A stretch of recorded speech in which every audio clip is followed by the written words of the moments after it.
ஒவ்வொரு ராசிக்கும் இருக்கக்கூடிய டாக்ஸிக்கான கேரக்டரிஸ்டிக்ஸ் என்ன, தீய குணம் என்ன இன் டர்ம்ஸ் ஆஃப் ரிலேஷன்ஷிப்ஸ் பார்த்துட்டு வரோம். அந்த வகையில் நம்ம அடுத்து பார்க்கக்கூடிய ராசி மகர ராசி. மகர ராசிக்கிட்ட நான் 2 குணங்கள் பார்க்குறேன். ஃபஸ்ட்டு குணம் என்ன அப்படின்னா, அவங்க ஆஃபீஸ் செட்டப்பில் இருக்க மாதிரியே நினச்சிக்குவாங்க. வீட்டையும் அவங்க பார்ட்னரையுமே ஆஃபீஸ் கொலிகி போல தான் நடத்துவாங்க. நான் மகர ராசியை யாரெல்லாம் கல்யாணம் பண்ணாங்களோ அவங்க எல்லாருமே கேட்குறேன், கடைசியாக எப்போ உங்கள் மகர ராசி பார்ட்னர் எமோஷ்னலாகி நீங்கள் பார்த்தீங்க? அது யாராக இருந்தாலும் சரி, லவ்வராக இருந்தாலும் சரி, இல்லை ஹஸ்பண்டாக இருந்தாலும் சரி, ஒய்ஃபாக இருந்தாலும் சரி. ஏன் அப்படின்னா, அவங்கள அந்த வீக்கஸ்ட்டாக அவங்கள காட்டிக்கிறதுல உடன்பாடே கிடையாது. அந்த மகர ராசி ஆணாக இருந்தாலும் சரி, பெண்ணாக சரி, தன்னை வீக்கஸ்ட்டாக காமிக்கவே மாட்டாங்க. அவங்க நினைப்பாங்க, வீக்கஸ்ட்டாக காமிச்சோம் அப்படின்னா நம்ம ரொம்ப வல்னரபுளாக ரொம்ப கீழ்நிலைக்கு போயிடுவோம் அப்படின்னு நினைக்கக்கூடிய நபர்கள் மகர ராசிக்காரர்கள். மகர ராசி டியூட்டி போல் தான் லவ்வே பண்ணுவாங்க. புரியுதுங்களா? உங்களுக்கு மல்லிப்பூ வாங்கி கொடுக்குறதும் உங்களுக்கு ஸ்வீட் கொடுக்குறது அத்தனையுமே ஒரு டியூட்டி தான்.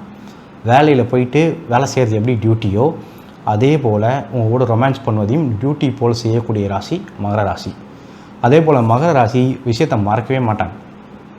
நீங்கள் ஒரு விஷயம் உங்களுக்கு எழுதி பண்ணிட்டீங்களோ, நீங்கள் எதாவது தப்பு பண்ணாலோ மண்டையில் ஏற்றி வச்சுப்பாங்க. நிச்சயமாக ஒரு நாள் சொல்லி காட்டுவாங்க. இந்த 2 கைண்ட் ஆஃப் கம்ப்ளைண்ட்ஸுமே நான் கன்சிஸ்டண்ட்டாக மகர ராசிக்கு திருமணம் பண்ண ஆட்கள்கிட்டேருந்து கேட்டுக்கிட்டே இருக்கேன்.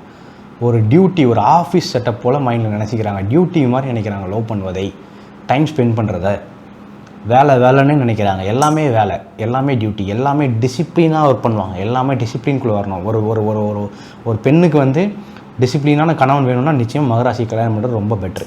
அதே போல் ஆனால் டிசிப்ளின் வேண்டாம், எனக்கு அட்வென்ச்சர்ஸ் வேணும், எதுக்கு இந்த டிசிப்ளினாக இருக்குது, ஒரு வாழ்க்கை தான் நம்ம வாழ போகிறோம் அப்படின்லாம் நினச்சிட்டு இருந்தீங்கன்னா தயவுசெய்து மகராசி கல்யாணம் பண்ணலாம். ஏன்னா மகர ராசி கோடு போட்டு ஃப்யூச்சருக்காக வாழக்கூடிய ராசி. எல்லாமே இன்வெஸ்ட் பண்ணி இப்போ நான் செய்கிற எல்லா வேலையும் எனக்கு ஃப்யூச்சருக்கு கை கொடுக்கும் அப்படின்னு நினச்சி ஒர்க் பண்ணக்கூடிய ராசி மகர ராசி.